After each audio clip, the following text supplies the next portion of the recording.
Ice Barriers are an archetype of monsters who for years were known as some of the worst main deck monsters in the game, but were infamous for their insanely powerful extra deck, along with the fact that many years later they finally received good support that somewhat changed the overall opinion on the archetype. And in this video we've gone over the best from that well-known archetype.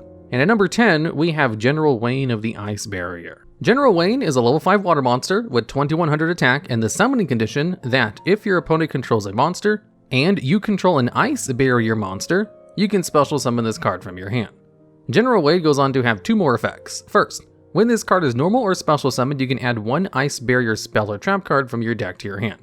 Which, ironically enough, there isn't an archetype trap card that General Wayne can search, due to the only Ice Barrier trap cards not having the word Ice Barrier in their name, such as Terror of Trishula.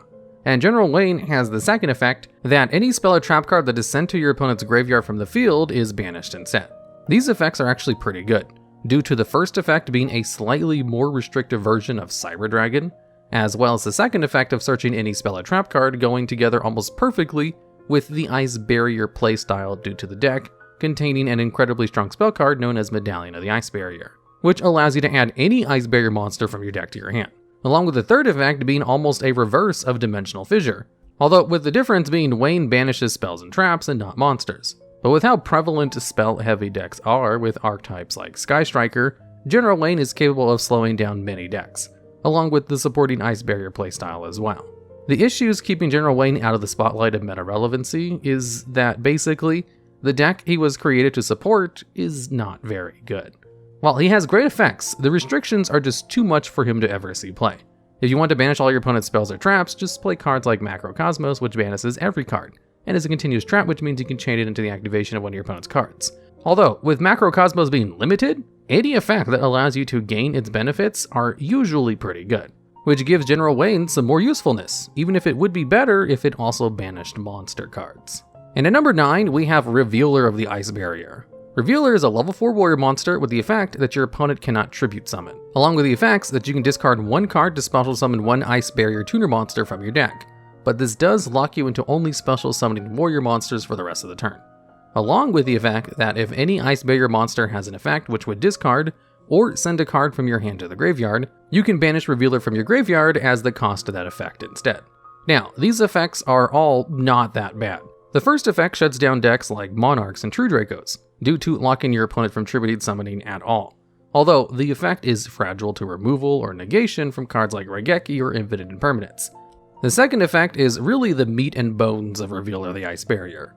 Summoning any Ice Barrier tuner monster from your deck is an extremely strong effect, due to allowing you to start your plays whenever, by allowing you to summon extra cards, such as Hexa, Spirit of the Ice Barrier, to immediately get the best tuner of the archetype on the field. Or even the more gimmicky side of things, you can add Dew Dark of the Ice Barrier in order to attack directly for 2400 points of damage using cards like Wetlands to boost Dew Dark's attack from 1200 to 24. And while not a competitive strategy, it is a good way to use the card. And if you send Revealer of the Ice Barrier to the graveyard with cards like Foolish Burial, you can use it as the cost for any Ice Barrier monster's discard effect, which ironically enough, the best main deck target for this effect is Revealer herself. Revealer does have a few issues holding her back from being higher on this list. Her attack being over 1500 hurts due to a lot of good water attribute support cards, like Salvage and Marine Cess Coral Anemone, only searching or summoning water monsters with 1500 or less attack from the graveyard. Although Revealer of the Ice Barrier is a good choice in dedicated Ice Barrier decks, due to her being able to start your plays with fairly good consistency, which I think allows Revealer to get the number 9 spot on this list. And at number 8, we have Hexa, Spirit of the Ice Barrier. Hexa is a level 1 water tuner monster with 400 attack, whose effects are that if you control another Ice Barrier monster, all monsters your opponent controls lose 500 attack and defense. And during your main phase, you can send 1 level 3 or lower Ice Barrier monster from your deck to the graveyard in order to make this card's level the same as that monster's. Now, if it's not a shocker, the first effect is almost entirely useless, but the second effect is actually pretty good, due to a few Ice Barriers having decent graveyard effects, like Zujin of the Ice Barrier, who's a level 2 monster which can special summon itself from the graveyard by lowering any Ice Barrier monster's level by 2. Although you cannot use the effect the same turn it's sent to the graveyard. Another way you can utilize the effect is with cards like Freezing Chains of the Ice Barrier, which can special summon any level 4 or lower Ice Barrier monster from your graveyard when activated. So if you dump a card like Secret Guards of the Ice Barrier, you can special summon it back in order to make all your Ice Barrier monsters untargetable by your opponent's monster effects. Along with Freezing Chain's second ability, which, when you have 3 or more Ice Barrier monsters on the field, your Ice Barrier monsters are immune to the effects of all of your opponent's extra deck monsters. And while it's questionable if Ice Barriers could even make use of this combo due to how slow they are, although it even being an option is a very good way to give your monsters immunity to most monster effects. Along with the fact that Hexa is a tuner monster, which inherently gives it a boost due to cards like Crystron Halki Fibrax being able to summon it from the deck or just use it as a material to go into it. Along with Hexa being a water monster with less than 1500 attack. So you can add it to your hand from your graveyard with Salvage, or just summon it from the graveyard with Marine Cess, Coral Anemone. And Hexa being a level 1 means he's a good target for 1/1. All of these reasons are why Hexa, Spirit of the Ice Barrier, is the most commonly used tuner in Ice Barrier decks. And at number 7, we have Speaker for the Ice Barrier. Speaker for the Ice Barrier is a level 4 spellcaster with 1000 attack, meaning it is a target for salvage, along with Speaker having the effect that while you control another Ice Barrier monster, your opponent's defense position monsters cannot change their battle positions. Along with the actual good effect that you can special summon Speaker from your hand if you control an Ice Barrier monster. And it has the graveyard effect that if you control another Ice Barrier monster, you can banish Speaker from your graveyard in order to special summon an Ice Barrier token. Now, the first effect is essentially useless due to how almost no one leaves cards in defense position, along with the fact that Link monsters can't even go into defense position. The effect could situationally be useful if you're up against decks like Subterror, due to decks wanting to flip Subterror Guru face up on both players' turns. The second effect of having a special summon condition is just really good due to cards previously mentioned, like General Wade of the Ice Barrier, searching Medallion of the Ice Barrier, which can search Speaker in order to get multiple monsters in the field without using your normal summon. Along with the graveyard effect summoning a token, which in today's meta is great since there's tons of Link monsters who can use tokens to summon themselves, like Link Karibo or Link Spider, which gives a lot more utility to the second effect of Speaker of the Ice Barrier. Speaker for the Ice Barrier is a decent level 4 monster with a good special summon condition along with a strong banish effect that can continue your plays. You may be realizing something about most of these cards so far. Mainly that they actually have pretty decent effects. So why are Ice Barriers thought of as so bad when they have cards like this? Well, because these are the best cards of the archetype. The archetype's other main deck monsters are all just pretty bad. And most of the ones mentioned so far came out 10 years after the first wave of Ice Barriers. So, they're rather recent. And at number 6, we have Trishula, Dragon of Icy Imprisonment. This monster is a level 9 fusion monster which requires 3 monsters with different names as its materials, and can only be summoned by using monsters in your hand or field, but also has an alternative summoning condition to just banish cards you control for its fusion summon, which allows the summoning condition to both not require a card like Polymerization, by just allowing you to use the cards on your field, but also you can use any fusion spell card you want, just as long as they aren't super Polymerization trying to use your opponent's monsters and just your own. Trishula goes on to have the effect that if all the monsters you banish were dragon, you can reveal and banish 3 cards. One from your deck, one from your opponent's extra deck, and the top of your opponent's deck, which can be an incredibly versatile effect due to how many decks only run 1 copy of their staple boss monster, either because they only need 1, or because that card is limited on the ban list. So the banish effect can lock out many decks as some of their best cards, along with the fact that Dragon type is one of the best and most supported types of monsters in the game, along with having great cards that affects the trigger when they're banished, such as Tempest Dragon Ruler of the Storms, who searches any wind dragon monster from your deck when banished, with great targets like Crusadia Draco or Koa Chimera Drago. And this was good enough to allow Trishula Dragon of Icy Imprisonment to actually see competitive play in a few decks, mainly Dragon Link and Guard Dragon, due to both decks using both the cards I already mentioned previously, and cards like World Chalice Guard Dragon, which can special summon a monster from the graveyard with its graveyard effect, who is also searchable via Tempest. Trishula Dragon of Icy Imprisonment is kind of a niche card, but has a pretty powerful effect in decks that can bring it out with 3 dragons. And in Duel Links, it was used mainly as a way to get cards off the field that were flipped down permanently with Floodgate Trap Hole, when facing off against stall decks, so it's just a nice option to have in your extra deck if you had space. And at number 5, we have the last main deck card on this list, Medallion of the Ice Barrier. This is a normal spell card with the extremely simple effect to just add 1 Ice Barrier monster from your deck to your hand. And this is an effect that most archetypes would kill to have access to. Non-hard once per turn searching of any monster of the archetype. Even cards on the limited list like Fire Formation Tenki is a hard once per turn, but if you drew all 3 copies of Medallion on your first turn, you'd be able to activate all 3 of them immediately. Essentially meaning they're never dead cards in hand and can allow you to set up your hand to be whatever you want.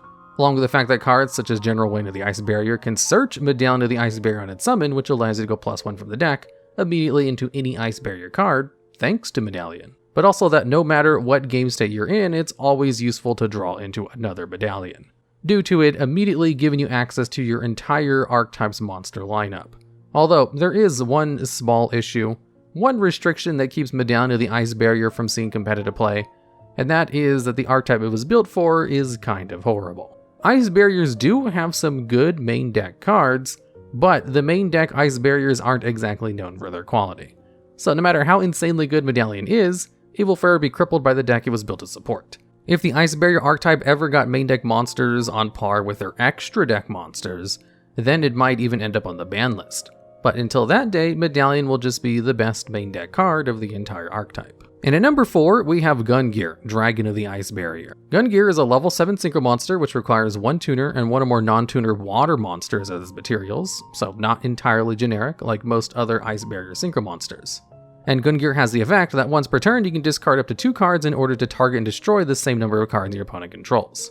This effect is pretty strong due to the fact that targeting and destroying 2 cards has always just been kinda good, and due to the ease of summoning via decks like Mermail, as they could use cards like Genix Undyne, being able to mill any one water monster from your deck to the graveyard in order to add a Genix controller from your deck to your hand. And if you sent Mermail Abyss Hilde, you could summon any Mermail monster from your hand except itself. Which, if you had Mermail Abyss Sturge, you could summon back Abyss Hilde, effectively going +1 while setting up your graveyard and having all the materials for Gungnir due to Genix controller being a level 3 tuner, in a deck filled with level 4 water monsters. And while that was a good way to summon Gungnir, and it did see competitive play in that deck, the restrictions are just a little harsh. Along with the fact that many cards nowadays are either immune to targeting or just immune to destruction, such as Evil Hero Malicious Bane. But that fact doesn't hold Gungnir back as much as the restrictions for its summon. A good example of showing how limited the materials being water are is a card like Coral Dragon. Coral Dragon is a generic level 6 synchro monster with the effect to discard 1 card to destroy 1 card your opponent controls. And Coral Dragon has seen almost consistent play ever since it was released. And while its effect to draw a card if it's sent from the field to the graveyard is a big reason, the fact that it has almost the same first effect, but is a generic level 6, lets you see how harmful the non-tuner monster being restricted to a water monster can be. Although Gungnir came out in 2010, during the time when decks like Black Wings and X-Sabers were the top decks, the power level of the game was low enough to the point where it makes sense to have restricted Gungnir's effect in order to make it not as powerful. Another thing which helped Gungnir is that it was released fairly early in Duel Links, which made it one of the strongest level 7 synchro monsters due to Duel Links having such few zones to place cards in that Gungnir's effect might as well have been a full board wipe.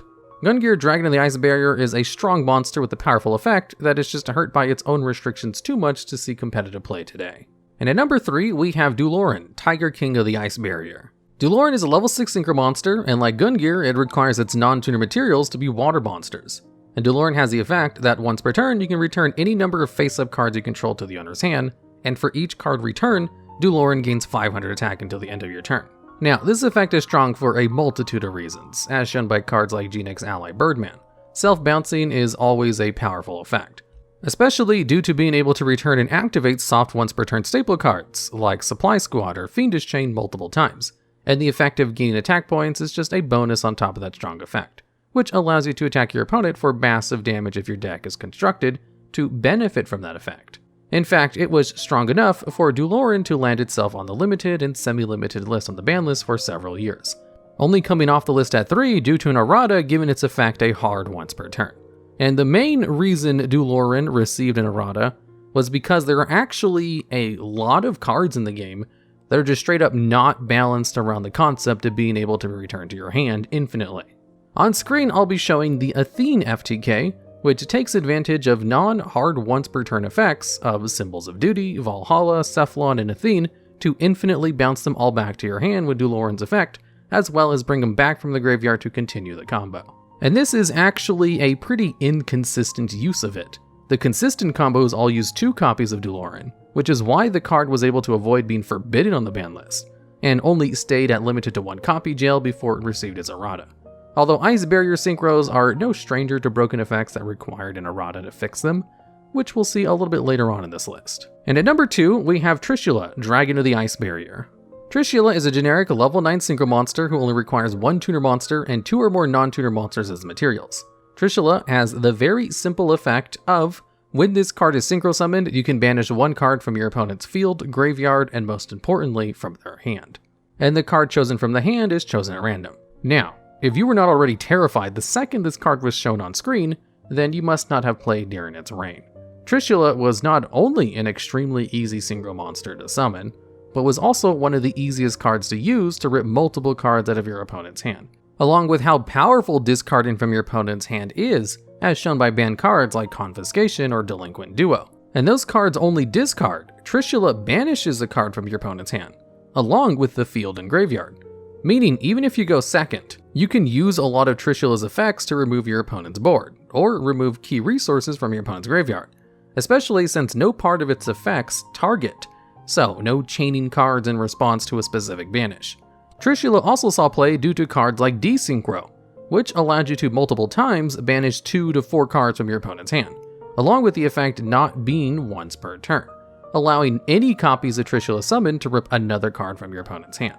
Trishula, Dragon of the Ice Barrier, was so powerful that during Master Rule 4, when synchro monsters were incredibly difficult to use, Trishula was one of the few extra deck synchro monsters that remained on the ban list during this restrictive format, along with staying limited on the ban list almost its entire life. And Trishula still continues to competitive play even today in decks like Virtual Worlds, due to them having an assortment of strong and easy to summon level 3 monsters. Ironically, Trishula is so strong most people sometimes forget it's an Ice Barrier monster, along with the fact that Ice Barrier decks themselves can barely summon the card without using their entire hand on it. Trishula is the only card on this list who remains on the ban list in any form to this day, which should show how powerful the effect is. And Trishula was definitely a top contender for this list, but it's just barely beaten out by the number 1 spot on our list, just being like one of the strongest cards of all time. And at number 1, we have Brionac, Dragon of the Ice Barrier. Brionac is a generic level 6 synchro monster with the effect where you can discard any number of cards from your hand to the graveyard to then target the same number of cards your opponent controls and bounce those cards to your opponent's hand on a hard once per turn. And while you may think this effect isn't stronger than Trishula's effect, well, that's because it isn't. And that's because Brionac had received an errata to its original effect. And the differences were that the old Brionac would bounce any card and not just your opponent's cards. And as mentioned during the Dewloren segment, self-bouncing is always a powerful effect. And the restriction of Brionac's effect having a hard once per turn was not on the original version. In fact, it didn't even have a soft once per turn on its effect. You could just selectively use its effect as many times as you wanted on your turn, just as long as you had cards to pay its cost. Which meant the constant bouncing on a generic level 6 synchro allowed Brionac to see play in almost every single deck. Even decks that didn't use more than one tuner monster used Brionac purely because of how insane the effect was. For example, even XC's only decks like Inzectors use Brionac, even though they only had Effect Veiler as their only tuner monster.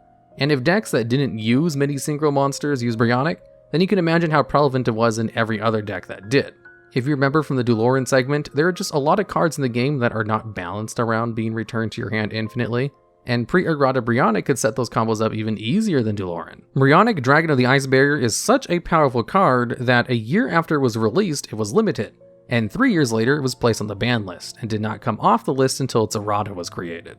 And even after the effect was nerfed, Brionac still sees competitive play due to the fact that even on a hard once per turn, and only being able to target your opponent's cards, the effect to bounce any cards is incredibly strong, as shown by cards like Compulsory Evacuation Device seeing constant play ever since it was released. The errated version of Brionac even saw play in Duel Links due to the low power level of the game, and how cards such as Deep Sea Diva and Right in Hand of Lightsworn were excellent tuner monsters to use to summon Brionac. Brionac is both a powerful synchro monster today, and especially back before it was errated, which I believe allows Brionac to easily take the number 1 spot on this list, and in fact was the number 2 spot on my list of the strongest synchro monsters of all time. Alright, and that's the list. For an archetype with a ton of just straight up bad main deck monsters, it also holds the record for having the largest amount of broken synchro monsters, with 2 of them even requiring erratas to fix their effects.